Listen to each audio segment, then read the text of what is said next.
Hello everyone, welcome back to my channel. Hi, this is Jainee Gandhi. I'm an image consultant, a style curator and a sustainable style advocate. On this channel, you will find real, relatable, wearable styling ideas, something that you can utilize for your day-to-day life. So today I am a paper pen Jainee. Paper pen Jainee का मतलब ये होता है कि take your tea, coffee, chamomile tea, whatever beverage you want, take a pen and a paper, sit down and write your notes. I sound like a teacher most of the days when I do these videos, okay? Anyways, what I mean is that all the Diwali content that I create, I keep on telling you, you should wear this, you can style like this is how you can make it 3 different ways, or this is how you can drape your sari creatively. So many things, right? But today I wanted to discuss specifically 11 fashion mistakes that you can avoid in your festive dressing, okay? And I'm telling you, these are tiny things that we don't realize when we are getting dressed, but they do affect us. So without much further ado, let's start. Number 1. You know, when I was young and I would go out shopping with my mom and aunts and everyone, they would sit in the store and they would say, "Are panama work na thi, are panama design kitli simple che," meaning that this outfit doesn't have any work, the design detail is so simple, how can you charge so much money? So I have grown up thinking that more fancy design or embroidery it is, the more expensive it will be, or that it looks more nice. But can I say that's the biggest fashion mistake according to me. You don't have to spend money on the amount of work or how fancy the design is. In fact, the more work there is, the more fancy design it is. It's a trendy piece. And when I say it's a trendy piece, you will wear it 1 season, 2 season, and then you wouldn't want to wear it because it's not a continuing trend. Like if you remember the net sarees, they were a huge big deal 10 years back, and now nobody wears a net saree. So don't just go into the store thinking that, you know, it's so simple, there is no embroidery, it is such a simple piece, just an ikkat or a shibori dye, I don't want to spend so much. Don't do that. Invest in classics and a little bit of trend. This whole concept of that you have to invest in embroidery, heavy duty design details like a high-low skirt and a top, they are seasonal. You'll be able to wear it only for one Diwali or one festive occasion. Number 2, choosing the wrong fabric for the wrong weather. Now see, Diwali, since we're closer to Diwali, I'm talking about Diwali, but you can add in any festivity and look at the weather around. Diwali comes around in November, okay? Now in Singapore, where I am based, it's throughout 365 days hot and humid. So even if I want to like do a close neck and a full sleeves, I cannot. I feel so claustrophobic in the heat here that I'm extremely uncomfortable whenever I wear those things.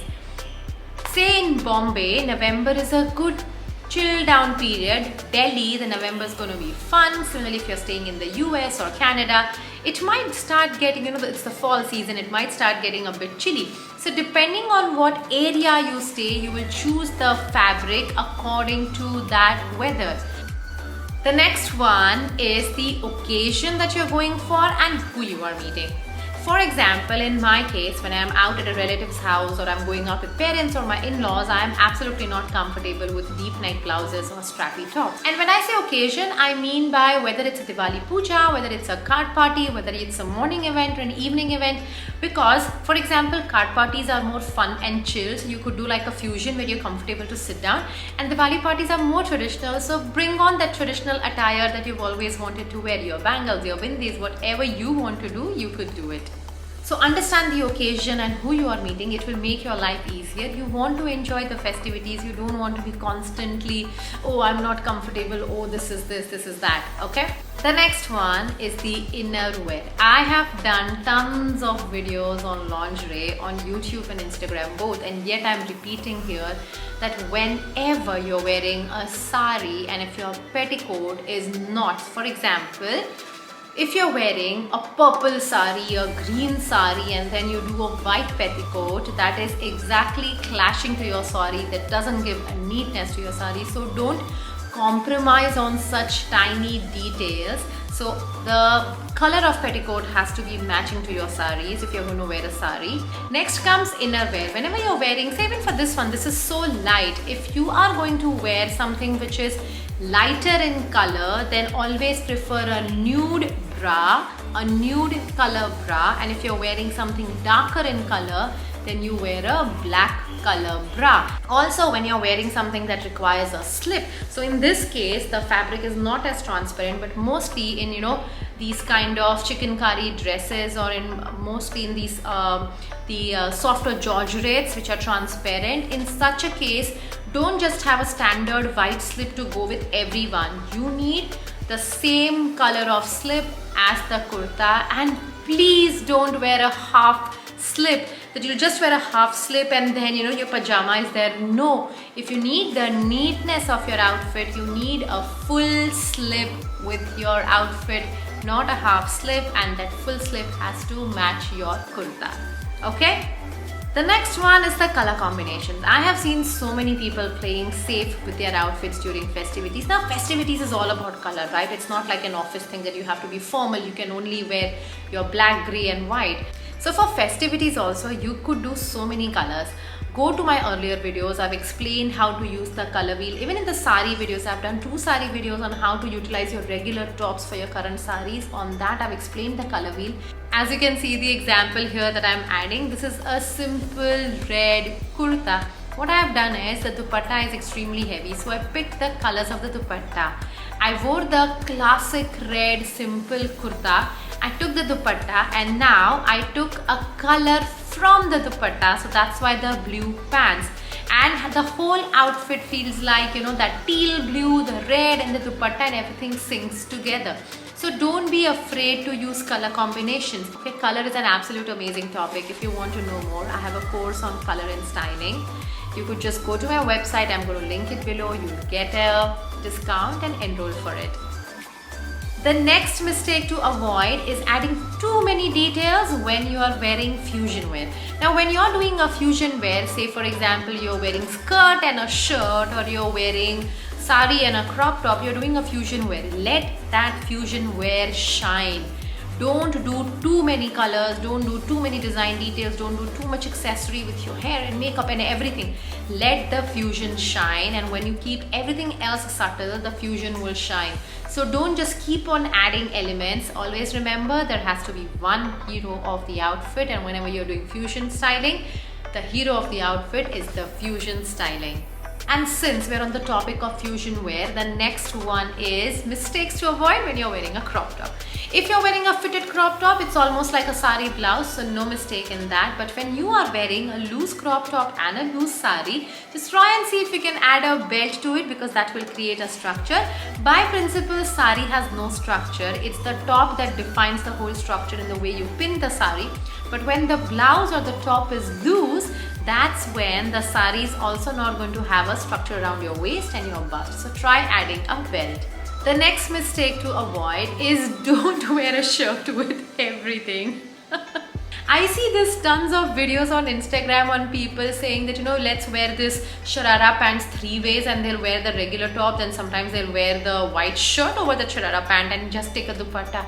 No, absolutely no. See, most of these girls on Instagram who are doing fashion styling, most of them show their creative side, okay? But it's not real, it's not practical. And specifically when I'm a curvy woman and when I wear a Sharara with a white shirt, it just ends at such odd places, and then when you take a dupatta on it, you're like, okay, what are you trying to do? Are you going to office or are you going for a Diwali party? It makes no head and tail. You should wear a white or a black shirt, or any other shirt for that matter, with a skirt or with those brocade pants only if you can tuck it in. Don't wear your regular shirts tucked out with Sharara pants. It doesn't look good, okay? I had to say this because far too many people were showing, white shirts with Sharara pants, and no, that doesn't work in real life. I have to constantly look at my book because I don't want to miss out any point. Okay, next is think of how you're putting a look together. This is not just festival mistake. I have recently been helping a friend of mine for one of the wedding that she's attending, and I constantly tell her that think of the whole look that you're creating. The tendency is we generally spend so much on our clothes, we give so much of our clothes thought, and then when you're wearing the outfit, ultimately you're like, oh, but I don't have a matching bag or matching shoes, or I don't know what I'm doing with my hair or with my makeup or anything.